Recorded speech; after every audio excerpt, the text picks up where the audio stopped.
Hello মা। উফ, কি গরম পড়েছে গো। আমার আর এই গরমে ভালো লাগছে না।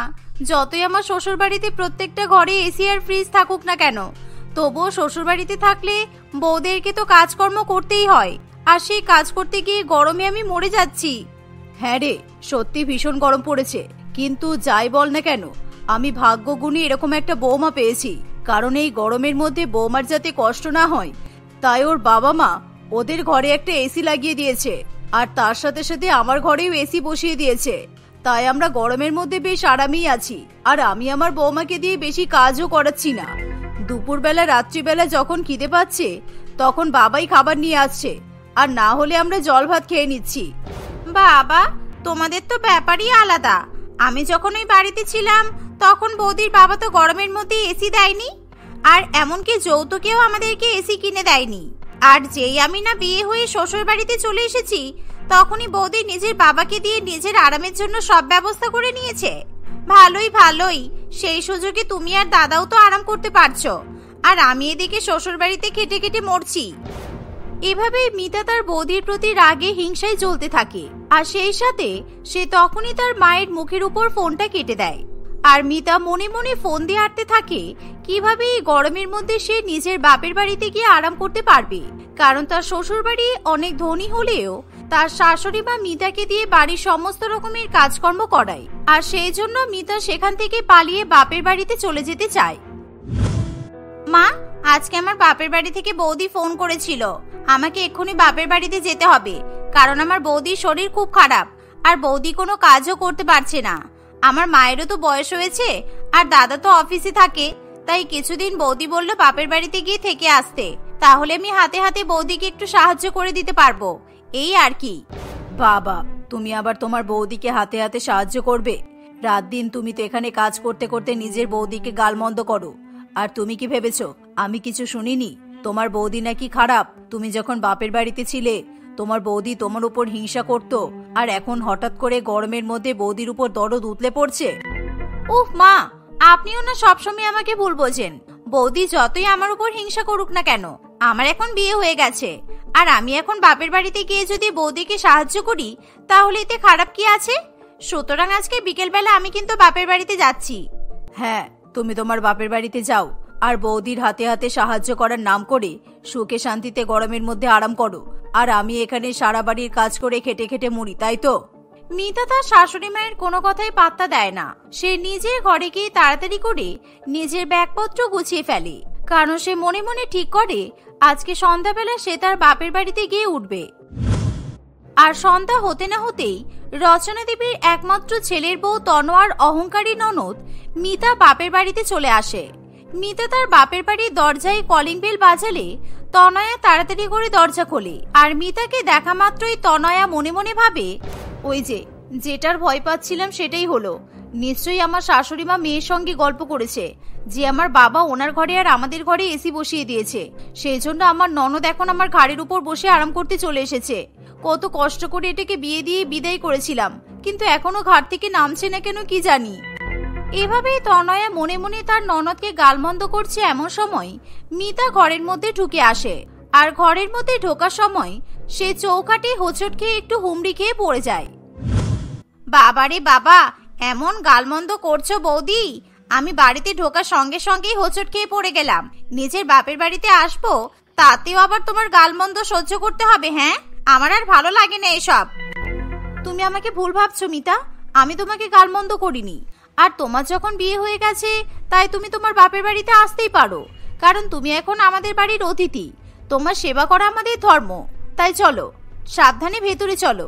অনেক দূর থেকে এসেছো, বসে একটু আরাম করবে, চলো। হ্যাঁ, বসে তো আরাম করব নিশ্চয়ই। তার আগে আমার ব্যাগগুলো ঘরে রেখে এসো। আর হ্যাঁ, ব্যাগগুলো কিন্তু আমার ঘরে রাখবে না, তোমার ঘরে রাখবে। কারণ মায়ের কাছ থেকে শুনেছি তোমার বাবা নাকি তোমার ঘরে এসি লাগিয়ে দিয়েছে। সুতরাং আমারও অনেক বড়লোক শ্বশুর বাড়িতে বিয়ে হয়েছে, তো আমি এসি ছাড়া থাকতে পারি না। তাই আমি কিছুদিনের জন্য এখন তোমার ঘরে থাকবো, আর তুমি আর দাদা আমার ঘরে থাকবে। এই শুনে তনয়া প্রচন্ড পরিমাণে অবাক হয়। বাপের বাড়িতে এসে এসির উপর ভাগ বসাতে শুরু করে দেয়। এর ফলে তনয়ার রাগ হওয়াটা একটু স্বাভাবিক, কিন্তু তনয়া যেহেতু বাড়ির বউ, তাই সে তার ননদের মুখের উপর সেরকম ভাবে কিছু বলতে পারে না। অন্যদিকে রচনা দেবী এতদিন পর তার মেয়েকে দেখে ভীষণ পরিমাণে খুশি হয় আর মেয়ের সঙ্গে বসে বসে গল্প করতে শুরু করে। এমন সময় বাবাই বাড়িতে ফিরে আসে আর সেও তার বোনকে দেখে খুবই খুশি হয়। জানিস মিতা, তোর দাদা কালকে বাজার থেকে 5 কেজি আম কিনে এনেছে আর আমাদের সারা ফ্রিজ আম দিয়ে একেবারে ভরে গেছে। ইস, তোর যখন বিয়ে হয়নি তখন তুই কত কত আম খেতিস মনে আছে? এখন তো আম দেখলেই আমার তোর কথা মনে পড়ে জানিস। আরে আমার কথা মনে পড়ার কি আছে মা, আমি শ্বশুর বাড়িতে তো অনেক আম খাই। এই তো কিছুদিন আগে তোমার জামাই বিদেশ থেকে আম এক্সপোর্ট করে আমার জন্য নিয়ে এসেছিল। সেই একটা আমের দাম 1000 টাকা। উফ, তোমাকে কি যে বলবো, তোমার জামাই আর আমার শাশুড়ি মামাকে খুব সেবা করেছে।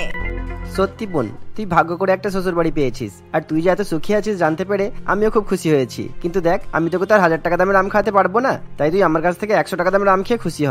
এই তনয়া, কোথায় গেলে? বাবাই ডাক শুনে তনয়া রান্নাঘর থেকে বেরিয়ে আসে আর বাবাই তনয়াকে নিজের বোনের জন্য এবং মায়ের জন্য ভালো করে কাজু দিয়ে ঘন করে আমের শরবত করতে বলে। এর ফলে তনয়া ভীষণ পরিমাণে রেগে যায়, কারণ মিতা বাড়িতে আসার সঙ্গে সঙ্গে সে তার বৌদিকে রান্নাঘরে নানান রকম রান্না করার জন্য পাঠিয়ে দেয়। আর তার উপর এখন বাবাই বাড়িতে এসে তনয়ের উপর হুকুম করতে শুরু করে। তোমার বোনের পেটে রাক্ষস আছে নাকি? এই তো কিছুক্ষণ আগে বললো গরমের মধ্যে আলু কাবলি খেতে ইচ্ছে করছে, আমি ওকে আলু কাবলি বানিয়ে দিলাম। তারপর বললো কাঁচা আম পোড়ার শরবত খাবে, আমি সেটাও বানিয়ে দিলাম। এখন আবার পাকা আমের শরবত খাবে? ছাড় দাদা, আমার শরবত খাওয়ার মন উঠে গেছে। আমি যদি জানতাম বাপের বাড়িতে এসে বৌদির কাছে এরকম ভাবে খাবার খাওয়ার জন্য কথা শুনতে হবে, তাহলে তো আমি কোনোদিনও বাপের বাড়িতে আসতামই না। আর আমার শ্বশুর বাড়িতে এরকম আমের শরবত করে দেওয়ার জন্য 3-4টে করে কাজের লোক আছে। নেহাত আমার মন কেমন করছিল বলে আমি মায়ের কাছে ঘুরতে এসেছি, না হলে আমি আমার শ্বশুর বাড়িতে অনেক আরামে থাকি, আর আমাকে এরকম করে কেউ কথা শোনানোর সাহসও পায় না। এই বলে মিতার সঙ্গে সঙ্গে মিথ্যা অভিনয় করে কান্নাকাটি করতে শুরু করে দেয়। আর মিতার চোখে জল দেখে বাবাই এবং তার মায়ের দুজনেরই ভীষণ পরিমাণে খারাপ লাগে। আর মিতাকে কাঁদানোর জন্য তনয়াকে তারা দুজনে মিলে বকাবকি করতে থাকে। তাই তনয়া রান্নাঘরে গিয়ে তার ননদের জন্য, স্বামীর জন্য এবং শাশুড়ি মায়ের জন্য ভালো করে পাকা আমের শরবত করে দেয়। আর এরকম শরবত খাওয়ার পর মিতা এবার আরাম করবে বলে তার দাদা বৌদির ঘরে চলে যায়। কিন্তু সেখানে গিয়ে মিতা তার ব্যাগপত্র খুঁজে পায় না। এমা, আমি তো তখন বৌদিকে বললাম আমার ব্যাগপত্রগুলো এখানেই রাখতে, আমার ব্যাগগুলো কোথায় গেল? বৌদি কি আমার ব্যাগপত্র চুরি করে নিল? তাহলে বৌদির কোনো ভরসা নেই। ও বৌদি, বৌদি তাড়াতাড়ি এসো, আরে এদিকে এসো, খুব গরম লাগছে আমার। তনয়া তার ননদের কাছে এলে মিতা নিজের ব্যাগ সম্বন্ধে তার বৌদিকে নানান রকম প্রশ্ন করতে থাকে। আর তনয়া মনে মনে মিটি মিটি হাসতে থাকে। আরে মিতা, তুমি বুঝতে পারছো না? তুমি তো অনেক বড়লোক শ্বশুরবাড়ি থেকে বাপের বাড়িতে ঘুরতে এসেছো, আর এখন এই গরমের মধ্যে আমাদের এলাকায় চোরের উপদ্রব খুব বেড়ে গেছে। তাই তোমার ব্যাগ আমি আমার ঘরে রাখতে খুব ভয় পাচ্ছিলাম, কারণ তুমি যদি আমার ঘরে ঘুমাও আর তোমার ব্যাগ থেকে কোনো দামি জিনিস চুরি হয়ে যায়, তখন আমি কি জবাব দেব বলো? মানে তোমার ঘরে এসি বসানো আছে, আর এসি বসানো ঘরে চোর ঢুকবে কি করে? তুমি বেশি হেয়ালি না করে সত্যি কথা বলো তো, যে আমার ব্যাগটা তুমি কোথায় রেখেছো? উহ বাবা, তোমার যে এত জিনিসের লোভ, আমার ব্যাগ থেকে তুমি জিনিস নেওয়ার জন্য আমার ব্যাগ পর্যন্ত সরিয়ে দিয়েছো। দেখো, আমি বড়লোক শ্বশুরবাড়ি থেকে এসেছি, আমি জানি। আর তোমার যদি কোনো জিনিসের দরকার হয়, তুমি তো আমার কাছ থেকে চেয়ে নিতে পারতে। তোমার জিনিসের প্রতি আমার কোনো লোভ নেই, কারণ আমার বাবা আমাকে সব জিনিসই দিয়েছে। আর আমি তোমার ব্যাগ তোমার মায়ের ঘরে রেখে এসেছি, কারণ আমার বাবা তোমার মায়ের ঘরেও এসি বসিয়ে দিয়েছে। তাই তুমি তোমার মায়ের ঘরেই আরামে থাকতে পারবে, কারণ তোমার গরমের মধ্যে এসিতে থাকার অভ্যাস, সেটা আমি মানছি। আর এখন এসি ছাড়া থাকাটা সত্যিই খুব কষ্টকর, তাই আমিও এসি ছাড়া কিন্তু থাকতে পারবো না। তুমি তোমার মায়ের ঘরে গিয়ে শুয়ে পড়ো। তনয়ের এমন কথা শুনে মিতা আর কিছু বলতে পারে না। আর সে যেহেতু এসি রুমে থাকবে বলেছে, তাই তনয়া তখনই মিতাকে তার শাশুড়ি মায়ের ঘরে পাঠিয়ে দেয়। আর তখন মিতার কিছু করারও থাকে না। এর ফলে বৌদিকে জ্বালানোর অভিসন্ধি একেবারে বিফলে চলে যায়। এভাবে তনয়া বাপের বাড়িতে এসে তার মায়ের ঘরে এসিতে বসে আরাম করতে শুরু করে। কিন্তু এখানেই শেষ নয়, মিতা সারাদিন তার মায়ের সঙ্গে বৌদির নামে পরনিন্দা পরচর্চা করে বেড়ায়। আর বৌদিকে দিয়ে গরমের মধ্যে কখনো এই খাবার, কখনো সেই খাবার রান্না করায়। এমনকি নিজের জামা কাপড় পর্যন্ত সে তার বৌদিকে দিয়ে কাচায়। এভাবেই দেখতে দেখতে কিছুদিন কাটে। এমনকি মিতা তার বাপের বাড়ির একটা বাথরুমে ঢুকে গরমের মধ্যে ঘন্টার পর ঘন্টা স্নান করতে থাকে। আর তনয়া সারাদিন কাজ করার পর যখন স্নান করতে যাবে সেই সময় সে দেখে যে বাথরুমের দরজা বন্ধ। মিতা, তুমি তো সেই কখন বাথরুমের মধ্যে ঢুকেছো? প্রায় 2 ঘন্টা হয়ে গেল। তুমি কি বাথরুমে গরমের মধ্যে ঘুমাচ্ছ নাকি? প্লিজ তাড়াতাড়ি বাথরুম থেকে বেরিয়ে এসো, আমার খুব গরম লাগছে, আমি স্নান করব। বাবা, বাপের বাড়ির বাথরুমে একটু আরাম করে গরমের মধ্যে যে স্নান করব তারও কোনো উপায় নেই। আমার পেছনে আঠার মতো একেবারে লেগে আছে। আমার শ্বশুর বাড়িতে কত আরাম ছিল, প্রত্যেকটা ঘরে আলাদা করে অ্যাটাচ বাথরুম ছিল। আর আমার বাথরুম তো একেবারে রাজপ্রাসাদের মতো। আমার বাথরুমে বাথটাব আছে, শাওয়ার আছে, কিন্তু এরকম জ্বালাতন করার মতো কেউ নেই। মিতার এরকম বড় বড় কথা তনয়া কিছুতেই সহ্য করতে পারে না। তাই তনয়া সেই সময় মিতার সঙ্গে ভীষণ পরিমাণে ঝগড়া করতে শুরু করে। আর হঠাৎ করে তখনই মিতার ফোন বেজে ওঠে। কিন্তু মিতা তখন বাথরুমে স্নান করে বলে সে নিজের ফোনটা ধরতে পারে না। আর তনয়া তখন মিতার ফোনটা ধরে। এই যে বৌমা, তুমি কবে বাড়িতে আসবে? কারণ তোমার জ্বালায় আমাকে গরমের মধ্যে কাজ করে করে মরতে হচ্ছে। আমার হাতের ছাল চামড়া একেবারে উঠে গেছে। আর আজকে আমি বাথরুম থেকে পড়ে গেছি। আমার ছেলে ভাগ্যিস আমাকে ডাক্তার দেখিয়ে সুস্থ করেছে। ডাক্তারবাবু আমাকে বেড রেস্ট করতে বলেছে। তাই তোমাকে আর তোমার বাপের বাড়িতে পড়ে থেকে তোমার বৌদিকে জ্বালাতন করতে হবে না। তুমি এবার বাড়িতে ফিরে এসো। কাজ চোর মেয়ে কোথাকার, বদমাইশ, শ্বশুর বাড়িতে কাজ করার ভয়ে গরমের মধ্যে বাপের বাড়িতে পালিয়ে গেছো তুমি। যদি তুমি কিছুক্ষণের মধ্যে বাড়িতে ফিরে না আসো তাহলে কিন্তু আমি তোমাকে ঘাট ধাক্কা দিয়ে সারা জীবনের মতো বাড়ি থেকে তাড়িয়ে দেব। তনয়া মিতার শাশুড়ি মায়ের মুখে এমন কথা শুনে জোরে জোরে হেসে ওঠে। আর তনয়া তখনই ফোনটা স্পিকারে দিয়ে দেয়। ফলে বাবাই এবং তার মা দুজনেই মিতার শাশুড়ি মায়ের সব কথা শুনে ফেলে। আর মিতা যখন সেই ব্যাপারে জানতে পারে তখন সে প্রচন্ড পরিমাণে লজ্জায় পড়ে যায়। বৌদি, আমি আসছি। আমি যদি কোনো ভুল করে থাকি তাহলে আমাকে ক্ষমা করে দিও। আর বুঝতেই তো পারছো শাশুড়ি মারা ভীষণ জ্বালাতন করে, কিন্তু তাই বলে তোমার সাথে আমার এরকম অন্যায় অত্যাচার করা ঠিক হয়নি। এভাবে মিতা তার বৌদির কাছে ক্ষমা চেয়ে নিজের শ্বশুর বাড়িতে ফিরে যায়। এর ফলে তনয়া একেবারে শান্তির নিঃশ্বাস ফেলে। আর গরমের মধ্যে সে আবার আগের মতো তার স্বামী এবং শাশুড়ি মায়ের সঙ্গে সুখে শান্তিতে সংসার করতে শুরু করে। মা, তুমি যে সেই 5-6 বছর আগে একটা বেনারসি শাড়ি দিয়ে আমার বিয়ের লেহেঙ্গাটা বানালে, সেটা কি একবারও বের করে দেখেছো ঠিক আছে কিনা? আমাকে তো কখনো ধরতেই দাও না তুমি। তোর হঠাৎ আজকে ওটার কথা কেন মনে পড়লো শুনি? তুই আবার ওটা নিশ্চয়ই পরার কথা ভাবছিস, তাই তো? আমি কিন্তু ওটা তোর বিয়ের আগে তোকে ধরতেই দেব না বলে দিলাম। মা, আমার বন্ধুর বিয়েতে সবাই কত দামি দামি সুন্দর সুন্দর জামা কাপড় পরে যাবে, আর আমার কাছে একটা লেহেঙ্গা থাকতেও আমি পরতে পারবো না। না, পারবি না। ওটা আমি তোর বিয়ের জন্য রেখেছি, আর তুই ওটা তোর বিয়েতেই পরবি, ব্যাস। আরে বাবা, একবার দেখতে তো দাও। পরতে না হয় নাই দিলে, দেখতে দিলে কি ক্ষতি বলো? এই বলে রীতা দেবী তার পুরানো ট্রাঙ্কটা খুলে বেনারসি শাড়ি দিয়ে বানানো পায়েলের বিয়ের লেহেঙ্গাটা বের করতেই একেবারে আটকে ওঠে। লেহেঙ্গাটা ইঁদুরে চারিদিক দিয়ে কুচি কুচি করে কেটে দিয়েছে। কিভাবে এই টিনের ট্রাঙ্কটায় ইঁদুর ঢুকেছে খোঁজাখুঁজি করতে করতে তারা দেখতে পায় ট্রাঙ্কটা জং ধরে বেশ অনেক জায়গায় ভেঙে গেছে। আর সেখান থেকে ইঁদুর ট্রাঙ্কের ভেতরে ঢুকেছে। আমাকে তুমি লেহেঙ্গাটা কোনোদিনও পরতেই দিলে না, আর এটা এভাবে নষ্ট হয়ে গেল। আর তোমার কাছে তো কোনো ভালো শাড়িও নেই যেটা দিয়ে তুমি আমাকে লেহেঙ্গা বানিয়ে দিতে পারবে। পায়েলের কথা শুনে তার মা খুবই চিন্তায় পড়ে। পায়েল তার বাবা মায়ের সঙ্গে একটি শহরে থাকতো। তারা প্রচন্ড গরিব ছিল। নুন আনতে পান্তা ফুরাই বললেও তাদের অর্থনৈতিক অবস্থা বুঝিয়ে বলা সম্ভব নয়। তারা 3 জনে মিলে দিনরাত দিনমজুরি করে টাকা রোজগার করে শুধুমাত্র দুবেলা পেট ভরে খাওয়ার জন্য। এই অবস্থায় এত দামি একটা জিনিস নষ্ট হয়ে যাওয়া মানে তাদের অনেকটা ক্ষতি হওয়া। যদিও মনোহর বাবু চায় না তার একমাত্র আদরের মেয়ে এভাবে লোকের বাড়িতে কাজ করুক, কিংবা পায়েল নিজে বাড়িতে থেকে তার বাবা মাকে এভাবে কাজ করতে দেখতে পারে। তাই বাবার বারণ করা সত্ত্বেও পায়েল প্রত্যেক দিনই কাজে যায়।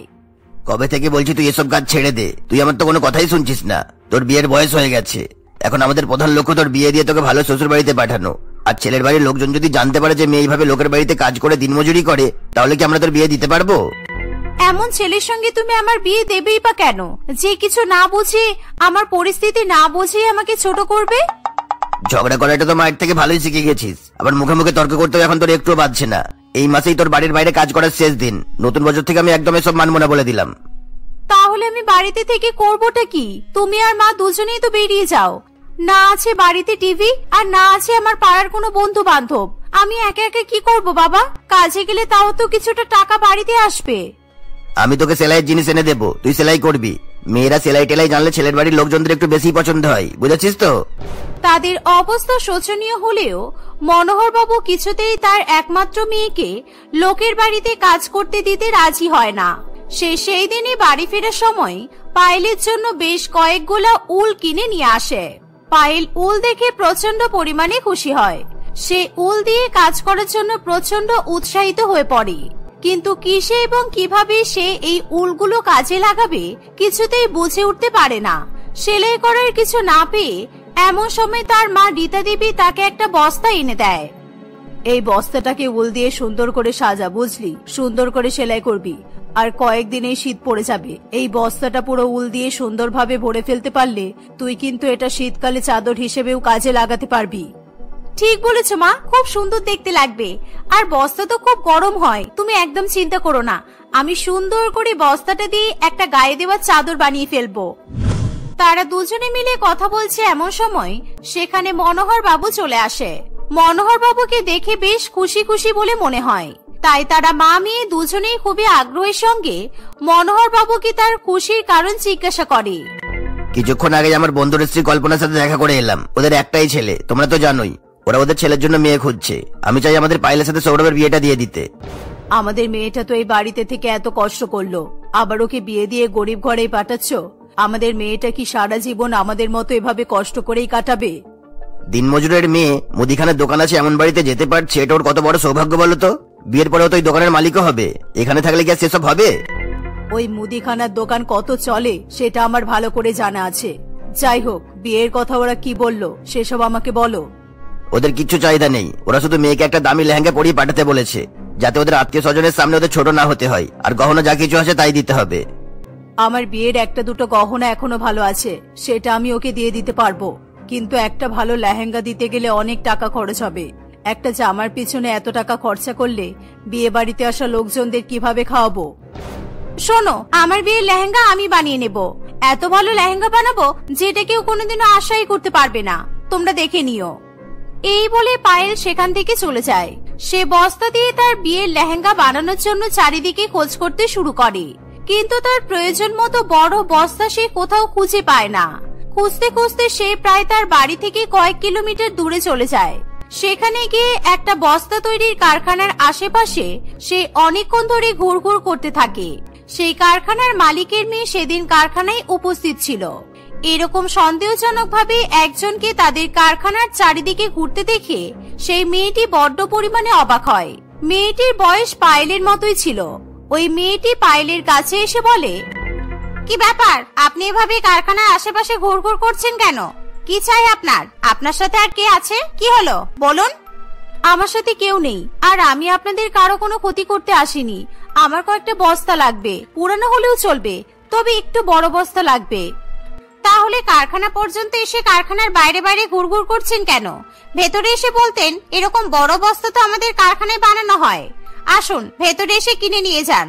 আমরা কারখানা থেকে সরাসরি কাউকে বিক্রি করি না ঠিকই, কিন্তু আপনি এত দূরে এসে গেছেন যখন, তখন নিয়েই যান। আমার কাছে তো পয়সা নেই, সেই কারণেই তো এদিক ওদিক খুঁজছিলাম। যদি পুরানো ছেঁড়া ফাটা বস্তা একটা দুটো পেয়ে যায়। কেনার পয়সা থাকলে কি আর 5 কিলোমিটার হেঁটে এত দূরে আসতাম?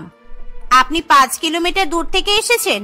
এই ঠান্ডার মধ্যে লোকজন ঘর থেকে বের হতে পারছে না, আর আপনি এত দূর হেঁটে হেঁটে বস্তা নিতে এসেছেন। কি করবেন আপনি বস্তা দিয়ে? আমি বস্তা দিয়ে আমার বিয়ের লেহেঙ্গা বানাবো। আমি জানি আমাকে কিভাবে বানাতে হবে, কিন্তু আমি বস্তাই পাচ্ছি না তো। পরের মাসে আমার বিয়ে, এখন বস্তা না পেলে লেহেঙ্গা বানাতে অনেক দেরি হয়ে যাবে। কি, পৃথিবীতে এত রকমের কাপড় থাকতে আপনি বস্তা দিয়ে লেহেঙ্গা বানাবেন? এমন কেন শুনি? বস্তা দিয়ে লেহেঙ্গা বানালে ঠান্ডার মধ্যে বিয়ে করতে আমার কোনো অসুবিধাই হবে না। লেহেঙ্গাও পরতে পারবো আর গরমও থাকতে পারবো। এই বলে পায়েল শিখাকে সমস্ত কথা জানায়। পায়েলের বিয়ে লেহেঙ্গা কিনলে তার বাবা মা লোকজনের খাওয়ার সরঞ্জাম করতে পারবে না, এটাও সে শিখাকে জানায়। পায়েলের কথা শুনে শিখার খুবই দুঃখ হয়। সেই পায়েলকে তাদের কারখানার ভেতরে নিয়ে গিয়ে পায়েলের উচ্চতা এবং ঘের মেপে তাকে বস্তা দিয়ে একটি লেহেঙ্গা বানিয়ে দেয়। এবার এটা কি তুমি উল দিয়ে সাজাবে নাকি জরি মুক্ত এসব দিয়ে সাজাবে সেটা তোমার ব্যাপার। আশা করি আমি একটু হলেও তোমাকে সাহায্য করতে পেরেছি। নিশ্চয়ই পেরেছেন। আমার বাড়িতে সেলাই মেশিন নেই। আমি বস্তা নিয়ে গেলেও সমস্তটা আমাকে হাতে সেলাই করতে হতো, কিন্তু সেই সমস্যাটা থেকে আপনি আমাকে বাঁচিয়ে দিয়েছেন। আমি আপনার এই উপকার কখনো ভুলবো না। এই বলে পায়েল তার বস্তার লেহেঙ্গা নিয়ে আবার হাঁটতে শুরু করে।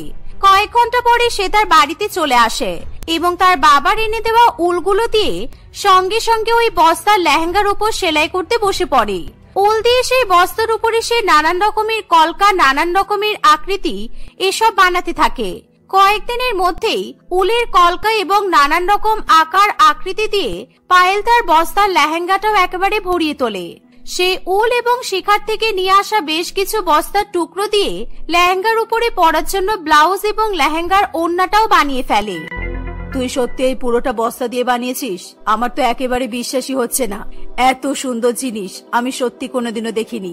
এত সুন্দর লেহেঙ্গা পরে কেউ কখনো বিয়েও করেনি। আমি বলেছিলাম না আমার বিয়ের লেহেঙ্গা আমি নিজে বানাবো? দেখলে তো, আমি নিজেই বানালাম। এবার শুধু এটা পরার অপেক্ষা। দেখতে দেখতে পায়েলের বিয়ের দিন এগিয়ে আসে। সে তার ওই বস্তা লেহেঙ্গা পরে বিয়ের আসরে এলে সবাই একেবারে চমকে যায়। এত সুন্দর জিনিস কেউ সত্যি আগে কখনো দেখেনি। পাত্রপক্ষের বাড়ির লোকজন এমন অদ্ভুত সুন্দর একটা লেহেঙ্গা দেখে শুধু পায়েলের প্রশংসাই করতে থাকে। সৌরভ কিন্তু একটা দারুণ ভালো আর গুণী বউ পেয়েছে। কেউ বলবে এই লেহেঙ্গাটা বস্তা দিয়ে বানানো? এত সুন্দর লেহেঙ্গা আমি তো আগে কখনো দেখিনি। লেহেঙ্গাটা দেখতে যেমন সুন্দর তেমনই আরামদায়ক। সৌরভদার বিয়েটা হয়ে গেলে আমিও বৌদিকে বলবো আমাকে এরকম একটা লেহেঙ্গা বানিয়ে দিতে। আমার ভীষণ লোভ হচ্ছে। শীতে কারোর বিয়েতে বস্তা দিয়ে বানানো এমন আরামদায়ক আর সুন্দর লেহেঙ্গা পরেছি কি মজা হবে সেটা আমি বুঝতেই পারছি। আমিও বলবো বানিয়ে দিতে। পরের বছর শীতে তো আমার দেওরের বিয়ে। আমি ভেবেছিলাম লেহেঙ্গা পরলে আবার গায়ে সোয়েটার বা চাদর নিতে হবে, তাই আমি লেহেঙ্গা পরার আইডিয়াটা বাদ দিয়েছিলাম। কিন্তু এমন সুন্দর বস্তা লেহেঙ্গা হলে আমি তো লেহেঙ্গাই পরবো। সৌরভদা, তোমার বউকে বলো না আমাকেও একটা এরকম বস্তার লেহেঙ্গা বানিয়ে দিতে। কি গো, বলবে তো? আমি বস্তা, উল, পারিশ্রমিক সব দিয়ে দেব। রানী এবং মালার কথা শুনে সৌরভ এবং পায়েল দুজনেই খুবই হাসতে থাকে। এভাবে বস্তার লেহেঙ্গা পরে খুব সুন্দরভাবে সৌরভ এবং পায়েলের শুভ বিবাহ সম্পন্ন হয়। বিয়ের পরে শ্বশুর বাড়িতে গিয়ে মালা এবং রানী সহ আরো অনেকজন পায়েলের কাছে বস্তার লেহেঙ্গা বানাতে দেয়। কেউ কেউ সেই বছর শীতেই সেই লেহেঙ্গা পরে বিভিন্ন রকমের বিয়ে বাড়ি এবং অনুষ্ঠানে যায়।